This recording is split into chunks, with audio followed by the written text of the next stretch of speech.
नमस्कार, डेली 24 भारत देख रहे हैं आप। मैं हूं आपके साथ साहिल धुलिया। बुलेटिन की शुरुआत करेंगे बड़ी खबर के साथ। यूपी में एसआईआर के बाद ड्राफ्ट वोटर लिस्ट जारी कर दी गई और वोटर लिस्ट से 2.89 करोड़ नाम काट दिए गए। तो यूपी में एसआईआर के बाद ड्राफ्ट वोटर लिस्ट जारी की गई है। वोटर लिस्ट से 2.89 करोड़ नाम काट दिए गए हैं। एसआईआर के बाद 12 करोड़ 55 लाख से ज्यादा वोटर रह गए हैं। तो यूपी में एसआईआर के बाद ड्राफ्ट वोटर लिस्ट जारी की गई है। बड़ी खबर आपको बता रहे हैं। एसआईआर के बाद 12 करोड़ 55 लाख से ज्यादा वोटर बताए जा रहे हैं। निर्वाचन आयोग ने आज एसआईआर प्रक्रिया के तहत उत्तर प्रदेश की ड्राफ्ट मतदाता सूची जारी कर दी है। ये ड्राफ्ट सूची पहले 31 दिसंबर को प्रकाशित की जानी थी, लेकिन अब संशोधित कार्यक्रम के अनुसार इसे आज आयोग की वेबसाइट पर पब्लिश किया गया है। तो रिवीजन के बाद यूपी में वोटर लिस्ट से 2.89 करोड़ नाम कट गए हैं। उत्तर प्रदेश के मुख्य निर्वाचन अधिकारी ने बताया कि दावे और आपत्तियां दर्ज कराने की अवधि 6 जनवरी से 6 फरवरी तक तय की गई है। वहीं 6 जनवरी से 27 फरवरी तक नोटिस अवधि के दौरान प्राप्त सभी दावों और आपत्तियों का निस्तारण किया जाएगा। मुख्य निर्वाचन अधिकारी ने बताया कि मतदाता सूची पुनर्निरीक्षण से जुड़े सभी गणना प्रपत्र प्राप्त कर लिए गए हैं और उनका डिजिटलीकरण भी पूरा कर लिया गया है।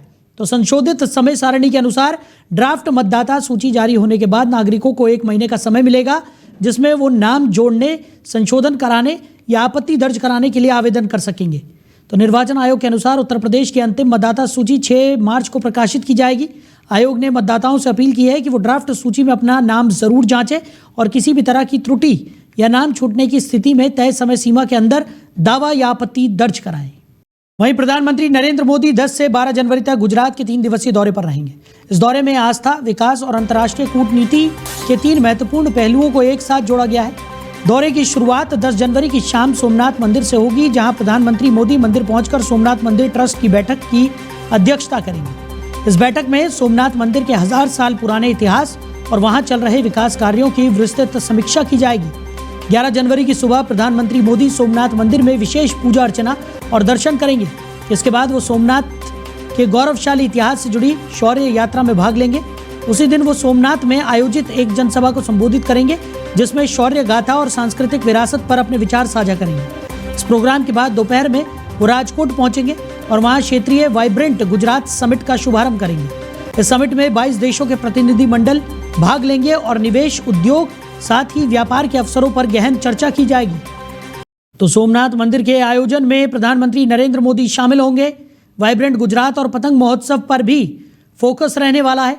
पीएम मोदी गुजरात के दौरे पर 10 जनवरी से रहने वाले हैं, तो 12 जनवरी तक गुजरात के दौरे पर प्रधानमंत्री नरेंद्र मोदी रहेंगे।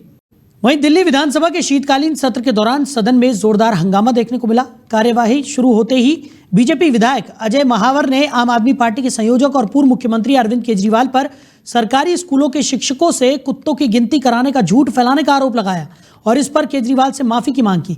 इस मांग के साथ ही सदन में शोर शराबा तेज हो गया।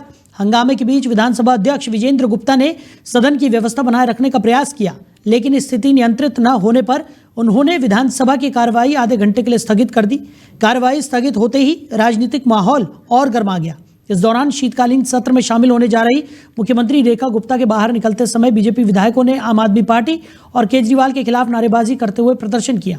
बीजेपी विधायकों ने आरोप लगाया कि आप सरकार और उसके नेताओं द्वारा शिक्षकों के सम्मान को ठेस पहुंचाई जा रही है। प्रदूषण पर जवाब दो, बीजेपी वालों जवाब दो, ये नारे आम आदमी पार्टी लगा रही है। दिल्ली के पूर्व सीएम आतिशी के नेतृत्व में आम आदमी पार्टी दिल्ली की बीजेपी सरकार के खिलाफ विरोध प्रदर्शन कर रही है। दिल्ली विधानसभा के दूसरे दिन भी प्रदूषण के मुद्दे पर आम आदमी पार्टी के विधायकों का प्रदर्शन जारी रहा। तो आपने एक वीडियो भी जारी किया जिस पर कैप्शन था, प्रदूषण पर जवाब दो, जवाब दो। दिल्ली में बढ़ते प्रदूषण और रेखा गुप्ता सरकार द्वारा की गई डेटा चोरी के खिलाफ नेता प्रतिपक्ष आतिशी के नेतृत्व में आम आदमी पार्टी के विधायकों का हल्ला बोल। दिल्ली विधानसभा में विपक्ष की नेता और आप नेता आतिशी ने बीजेपी के नेतृत्व वाली दिल्ली सरकार पर वायु प्रदूषण पर जवाबदेही से बचने का आरोप लगाया और इसे राष्ट्रीय राजधानी की सबसे बड़ी समस्या करार दिया। जनता पार्टी बीजेपी की दिल्ली सरकार प्रदूषण के मुद्दे से भाग रही है। आज दिल्ली की सबसे बड़ी समस्या है प्रदूषण। बच्चे, छोटे छोटे बच्चे स्टेरॉइड्स के साथ, इनहेलर के साथ ही सांस ले पा रहे हैं। बुजुर्गों की जान जा रही है। एम्स में, हर बड़े अस्पताल में सारे बिस्तर भरे हुए हैं ऐसे लोगों से जो सांस नहीं ले पा रहे हैं। और जब आम आदमी पार्टी प्रदूषण पे सवाल लगाती है, जब प्रदूषण के मुद्दे पे चर्चा की मांग करती है, तो भारतीय जनता पार्टी चर्चा से बचने के लिए क्या क्या बहाने बनाती है। देश के इतिहास में पहली बार हुआ होगा कि किसी सदन में सत्ता पक्ष विपक्ष के खिलाफ प्रोटेस्ट कर रहा है, विपक्ष के खिलाफ सदन छोड़ के चला गया। क्यों हो रहा है ये तमाशा? ये तमाशा हो रहा है बीजेपी की सरकार को बचाने के लिए, बीजेपी जो प्रदूषण की चर्चा से भागना चाहती है उसके लिए, क्योंकि बीजेपी के पास कोई जवाब नहीं है। वहीं कांग्रेस की वरिष्ठ नेता और संसदीय दल की अध्यक्ष सोनिया गांधी की तबीयत अब पूरी तरह से स्थिर है। उन्हें रात करीब 10 बजे दिल्ली के सर गंगाराम अस्पताल में भर्ती कराया गया था। अस्पताल के अध्यक्ष ने बताया कि सोनिया गांधी को सांस लेने में कुछ तकलीफ हो रही थी। सर गंगाराम अस्पताल के डॉक्टरों की जांच में पता चला कि दिल्ली में ठंड और प्रदूषण के मिले जुले असर से सोनिया की तबीयत बिगड़ी थी। सोनिया गांधी का ब्रोंकियल अस्थमा थोड़ा बढ़ गया था। एहतियात के तौर पर उन्हें अस्पताल में रखा गया ताकि उनकी पूरी निगरानी हो सके और सही इलाज दिया जा सके। सोनिया गांधी पिछले कई सालों से स्वास्थ्य संबंधित समस्याओं से जूझ रही हैं। वो समय समय पर नियमित जांच और इलाज के लिए अस्पताल जाती रही हैं। अभी सोनिया गांधी को एंटीबायोटिक्स और अन्य ज़रूरी दवाइयां दी जा रही हैं। डॉक्टरों ने कहा है कि इलाज का उन पर बहुत अच्छा असर हो रहा है। उनकी हालत अब बिल्कुल स्थिर है और वो खतरे से बाहर है। वहीं उत्तराखंड के मुख्यमंत्री पुष्कर सिंह धामी ने अंकिता भंडारी हत्याकांड पर प्रेस कॉन्फ्रेंस की। सीएम धामी ने कहा कि यह बहुत संवेदनशील प्रकरण है, ये बहुत हृदय विदारक घटना थी। जैसे ही मुझे इस घटना की सूचना मिली थी, हमने तत्काल पुलिस को आरोपियों को गिरफ्तार करने को कहा था। तीनों आरोपियों को गिरफ्तार किया गया। जिस स्थान पर उन्होंने बताया वहां से शव को बरामद भी किया गया था।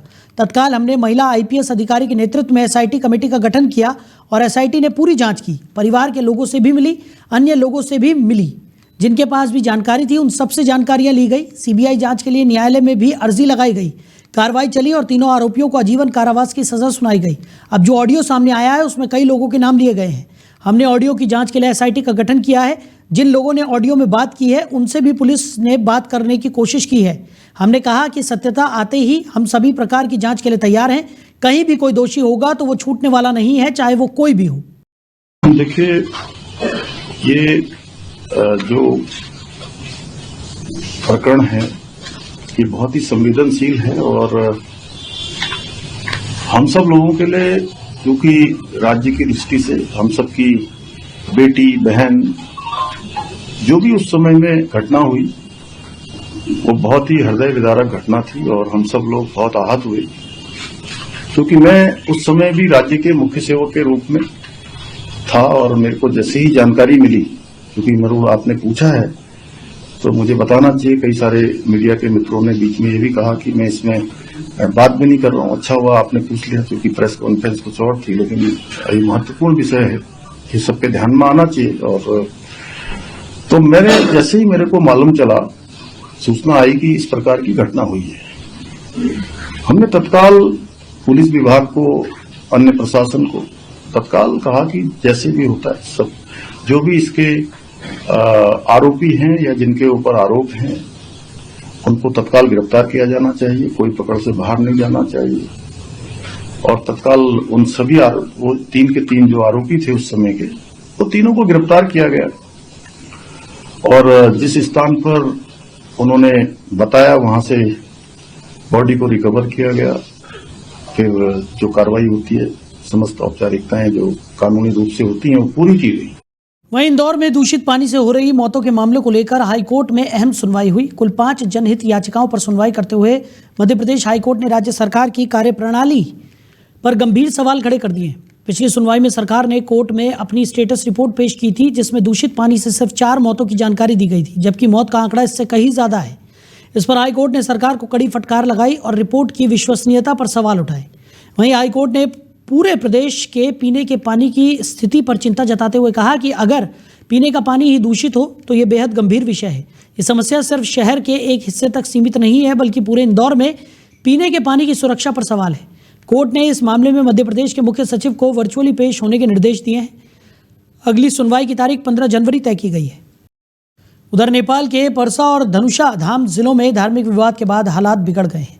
परसा जिले के बीरगंज शहर में धनुषा की मस्जिद में तोड़फोड़ और पवित्र ग्रंथ जलाने की घटना की खबर से विरोध प्रदर्शन शुरू हुए, जो देखते ही देखते हिंसक हो गए। सोशल मीडिया पर धार्मिक सामग्री वाला वीडियो वायरल होने से तनाव और बढ़ गया। स्थिति को काबू में करने के लिए प्रशासन ने बीरगंज में कर्फ्यू लागू कर दिया। भारत नेपाल सीमा को पूरी तरह सील कर दिया गया और मैत्री पुल समेत सभी बॉर्डर पॉइंट्स पर आवाजाही रोक दी गई। केवल आपातकालीन सेवाओं को अनुमति दी गई। सीमा सुरक्षा बल ने अतिरिक्त सुरक्षा बल तैनात कर दिया है और आगे हर आने जाने वाले शख्स की जांच की जा रही है। परसा जिला के जिलाधिकारी ने बीरगंज की स्थिति को देखते हुए शाम 6 बजे तक कर्फ्यू लगा दिया है। उधर चुनाव आयोग ने क्रिकेटर मोहम्मद शमी को नोटिस भेजा है। मीडिया रिपोर्ट्स के अनुसार शमी और उनके भाई मोहम्मद कैफ के SIR फॉर्म में गड़बड़ियां मिली है, इसलिए दोनों को बुलाया गया है। हालांकि शमी या चुनाव आयोग की ओर से अभी तक इस पर कोई बयान नहीं आया है। रिपोर्ट्स के अनुसार शमी के एन्यूमरेशन फॉर्म में प्रोजेनी मैपिंग और सेल्फ मैपिंग से जुड़ी गड़बड़ियां मिली हैं। इसके बाद साउथ कोलकाता के वार्ड नंबर 93 से नोटिस जारी किए गए, जिनमें उन्हें असिस्टेंट इलेक्टोरल रजिस्ट्रेशन ऑफिसर के सामने पेश होने को कहा गया है। Shami Kolkata municipal corporation ward number 93 में वोटर के रूप में रजिस्टर्ड हैं, जो रासबिहारी असेंबली सीट के अंदर आता है। 2024 में हुए लोकसभा चुनाव में तेज गेंदबाज मोहम्मद शमी ने उत्तर प्रदेश के अमरोहा में अपने पैतृक गांव में वोटिंग की थी। पश्चिम बंगाल में SIR के बाद 16 दिसंबर को बंगाल की ड्राफ्ट वोटर लिस्ट पब्लिश हुई थी, जिसमें 58.21 लाख लोगों के नाम काटे गए थे। इसके बाद दावा, आपत्ति और सुनवाई की प्रक्रिया चल रही है। वहीं लखनऊ में तेज रफ्तार वाहनों का कहर थमने का नाम नहीं ले रहा है। राजधानी के SHM कॉलेज के पास एक भीषण सड़क हादसा सामने आया है, जहां आउटर रिंग रोड के नजदीक तेज गति से चल रही स्विफ्ट कार दुर्घटनाग्रस्त हो गई। इस दर्दनाक हादसे में एक युवक की मौके पर ही मौत हो गई, जबकि सड़क पर मौजूद 3 भैंसों की भी जान चली गई। हादसा इतना भयावह था कि स्विफ्ट कार बुरी तरह क्षतिग्रस्त हो गई। टक्कर के बाद मौके पर अफरा तफरी मच गई और स्थानीय लोग तुरंत मदद के लिए पहुंचे। घटना की सूचना मिलते ही पुलिस मौके पर पहुंची और शवों को कब्जे में लेकर आगे की कार्रवाई शुरू की। तेज रफ्तार को हादसे की मुख्य वजह माना जा रहा है, जिसने एक बार फिर सड़क सुरक्षा पर सवाल खड़े कर दिए हैं। वहीं लखनऊ को पर्यटन के क्षेत्र में एक नई और आकर्षक सुविधा मिली है। उत्तर प्रदेश पर्यटन विभाग ने लखनऊ दर्शन इलेक्ट्रिकल डबल डेकर बस सेवा की शुरुआत की है, जिसका उद्घाटन आपको बता दें 1090 चौराहे से किया गया। पर्यटन मंत्री ने हरी झंडी दिखाकर इस विशेष बस सेवा को रवाना किया। इस पहल का उद्देश्य राजधानी की समृद्ध विरासत और आधुनिक पहचान को एक ही सफर में पर्यटकों तक पहुंचाना है। यह अत्याधुनिक electric double decker bus Lucknow के प्रमुख ऐतिहासिक, सांस्कृतिक और आधुनिक स्थलों का भ्रमण कराएगी। आम लोगों और पर्यटकों के लिए यह नियमित सेवा 7 जनवरी से शुरू होगी। बस सेवा प्रतिदिन सुबह और शाम 2 पालियों में संचालित की जाएगी, ताकि पर्यटक अपनी सुविधा के अनुसार शहर की सैर कर सकें। पर्यटन विभाग ने यात्रियों को प्रोत्साहित करने के लिए 31 जनवरी तक टिकट बुकिंग पर 10% की विशेष छूट की घोषणा की है। इस बस सेवा का किराया वयस्कों के लिए 500 रुपये और बच्चों के लिए 400 रुपये निर्धारित किया गया है। इलेक्ट्रिक डबल डेकर बस के संचालन से न केवल लखनऊ के पर्यटन को नई गति मिलेगी, बल्कि ये पर्यावरण के अनुकूल परिवहन को बढ़ावा देने की दिशा में भी एक महत्वपूर्ण कदम साबित होगा। देखिए, निश्चित रूप से जो भी दोषी होगा, जिसने जितना जुर्म दंड उसका जितना जुर्म किया होगा, वो दंड का भागीदार है और निश्चित रूप से कठोर कार्रवाई सरकार करेगी। कोई भी अपराध उत्तर प्रदेश में माफ नहीं किया जा सकता। जो भी अपराध करेगा वो दंड का भागीदार बनेगा। देखिए, अखिलेश जी कोई सच्चाई की बात नहीं करते। अखिलेश जी हमेशा घुमा के फिरा के, तथ्यों को तोड़ के, मरेड़ के, बेबुनियाद और बेसलेस, जिसका कोई आधार नहीं, उस तरह के औचित्य के लगातार बात करने का काम करते हैं। लखनऊ वासियों को प्रदेशवासियों को ढेर सारी इस नई बस सर्विस के आज के शुरुआत के लिए बहुत बहुत बधाइयाँ और शुभकामनाएं। ये बस सेवा जो भी हमारे लखनऊ के ऐतिहासिक स्थल हैं, जो पौराणिक आध्यात्मिक स्थल हैं, जो ऐसे स्थल हैं जिनके लिए दुनिया का आकर्षण का विषय हो सकते हैं, उन सब डेस्टिनेशन पर ये बस यात्रियों को प्रतिदिन सुबह और शाम यात्रा कराने का काम करेगी। देखिए, निश्चित रूप से जो भी दोषी होगा, जिसने जितना जुर्म किया होगा, वो दंड का भागीदार है और निश्चित रूप से कठोर कार्रवाई सरकार करेगी। कोई भी अपराध उत्तर प्रदेश में माफ नहीं किया जा सकता। जो भी अपराध करेगा वो दंड का भागीदार। उधर मैनपुरी के किशनी इलाके में पुलिस और अपराधियों के बीच एक त्वरित मुठभेड़ हुई और यह मुठभेड़ उस समय हुई जब पुलिस ने संदिग्ध व्यक्ति की चेकिंग की। मुठभेड़ के दौरान बदमाश ने पुलिस का सामना किया, जिससे गोलीबारी शुरू हो गई। इस दौरान आरोपी उदल उर्फ दिनेश के पैर में गोली लगी और वो घायल हो गया। जानकारी के अनुसार यह आरोपी एक व्यापारी के अपहरण मामले में संलिप्त था और पुलिस ने मौके पर उसे काबू करने की कोशिश की और उसके पैर में गोली लगने के बाद वो घायल होकर गिर गया। स्थानीय लोग और आसपास के क्षेत्र में मुठभेड़ की आवाज़ सुनकर हड़कंप मच गया। पुलिस ने घायल बदमाश को तुरंत इलाज के लिए अस्पताल भेज दिया और मामले की जांच पड़ताल में जुट गई। उधर मथुरा प्रशासन और पुलिस ने कस्बा छाता में अवैध रूप से चल रही कच्चे मीट की दुकानों को बंद करवाकर सख्ती का संदेश दिया है। लंबे समय से क्षेत्र में इन दुकानों के बिना अनुमति चलने की शिकायतें मिल रही थी। खासकर तहसील गेट के पास कुछ दुकानें कच्चा मांस अवैध रूप से बेच रही थी, जिनके खिलाफ गौ रक्षक दल और स्थानीय कार्यकर्ता लगातार कार्रवाई की मांग कर रहे थे। सोमवार को समाधान दिवस के मौके पर मथुरा के डीएम चंद्र प्रकाश सिंह को इस समस्या से अवगत कराया गया। डीएम ने तुरंत मामले का संज्ञान लेते हुए पुलिस प्रशासन को निर्देश दिए कि अवैध दुकानों को तुरंत बंद कराया जाए। इसके बाद नायब तहसीलदार शिवशंकर के नेतृत्व में कोतवाली प्रभारी कमलेश सिंह और पुलिस फोर्स की संयुक्त टीम ने 4-5 अवैध मीट दुकानों को ताले लगाकर बंद कराया। तहसीलदार शिवशंकर नायब ने बताया कि खाद्य सुरक्षा अधिकारी की रिपोर्ट में इन दुकानों के अवैध संचालन का विवरण था। दुकानदारों के पास केवल सप्लाई का लाइसेंस था, मीट बेचने का कोई मान्यता प्रमाण पत्र नहीं था। पुलिस और प्रशासन ने स्पष्ट कर दिया कि जब तक ये दुकानदार वैध प्रमाण पत्र नहीं लाते तब तक उनकी दुकानें बंद रहेंगी। इस कार्रवाई से क्षेत्र में कानून और नियमों के पालन का मजबूत संदेश गया है। खाद्य सुरक्षा अधिकारी के यहाँ से पत्र के माध्यम से ये बताया गया था कि यहाँ जो छाता रोड पे जो मीट की दुकानें चल रही हैं पूरी तरीके से अवैध है। उस पर आज संयुक्त कार्रवाई करते हुए पुलिस प्रशासन और दोनों की मदद से दुकानें बंद कराई गई। इनको ये निर्देशित किया गया कि जब तक इनके पास सर्टिफिकेट ना हो मीट बेचने का तब तक ये दुकानें बंद रखेंगे। अब तक कैसे चल रही थी ये दुकान? अब इनके पास एक प्रमाण पत्र ये लोग रिटेलर का लेकर घूमते थे, उसी से ही मीट की दुकान चल रहे थे। सूचना मिलने पे तत्काल कार्रवाई की और बंद कराया गया। सर, एक दुकान पे एक अवैध मछली पाई गई है जहाँ मतलब जखीरा ही पाया है एक तरीके से ये कहें, जो अवैध है, बेचने योग्य नहीं है। तो सरकार ने पाबंदी लगा रखी है, लेकिन उसके लिए क्या कार्रवाई किया? उसके लिए अभी इसको जब्त कराया जा रहा है। जिला खाद्य सुरक्षा अधिकारी को सूचित किया गया, वो आ रहे हैं मौके पर और अपनी जो भी नियमानुसार कार्रवाई होगी वो की जाएगी। वहीं पीलीभीत के पूरनपुर क्षेत्र के उदयकरण गांव में नहर के किनारे खेत में मगरमच्छ दिखाई दिया, जिससे ग्रामीणों में हलचल मच गई। खेतों में घूमते मगरमच्छ का कुछ लोगों ने वीडियो बनाकर सोशल मीडिया पर साझा कर दिया, जिससे वहां इस मगरमच्छ को देखने के लिए भीड़ इकट्ठा हो गई। लोगों की सुरक्षा और मगरमच्छ को सुरक्षित पकड़ने के लिए सामाजिक वनिकी टीम मौके पर पहुंची। काफ़ी प्रयासों के बाद टीम ने मगरमच्छ को सुरक्षित पकड़ने में सफलता हासिल की। तो सामाजिक वन के रेंजर सरवन लाल ने बताया कि मगरमच्छ को रेस्क्यू कर पड़ोसी नदी में छोड़ दिया गया है। उन्होंने कहा कि इससे आसपास के लोगों और जानवरों की सुरक्षा सुनिश्चित हो गई है।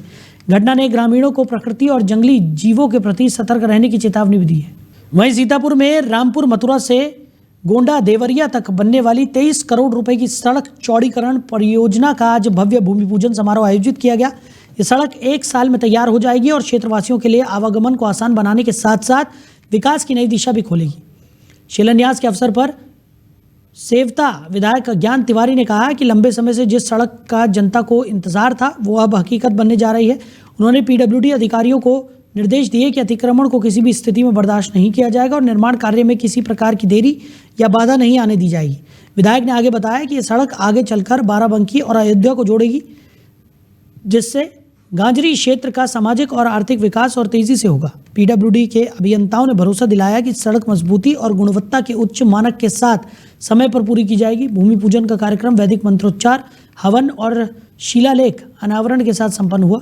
समारोह में बड़ी संख्या में जनप्रतिनिधि, अधिकारी और स्थानीय ग्रामीण मौजूद रहे, जिन्होंने इस परियोजना की शुरुआत को उत्साह और खुशी के साथ देखा। उधर सीतापुर के महमूदाबाद इलाके में रामकुंड चौराहे पर अचानक हड़कंप मच गया जब एक 16 टायर वाला ट्रक अनियंत्रित होकर चाय और रेडीमेड कपड़ों की दुकान में जा घुसा। तेज रफ्तार ट्रक ने दुकान के बाहर खड़े 4 दोपहिया वाहन और एक साइकिल को रौंद दिया, जिससे वहां अफरा तफरी का माहौल बन गया। हादसा इतना भयानक था कि मौके पर मौजूद लोग अपनी जान बचाने के लिए इधर उधर भागते नजर आए। हालांकि गनीमत रही कि किसी के हताहत होने की खबर नहीं है, अन्यथा इसका नुकसान और बड़ा हो सकता था। घटना की सूचना मिलते ही पुलिस और प्रशासन मौके पर पहुंचे और हालातों को नियंत्रित किया। जेसीबी की मदद से ट्रक को हटाने का प्रयास जारी है। हादसे के कारण चौराहे पर कुछ समय के लिए यातायात पूरी तरह ठप हो गया। पुलिस अब पूरे मामले की जांच में जुटी है और हादसे की वजह का पता लगाने के साथ भविष्य में ऐसी घटनाओं को रोकने के उपाय भी तलाश रही है। तो फिलहाल इस बुलेटिन में मेरे साथ इतना ही। आप बने रहिए। नमस्कार।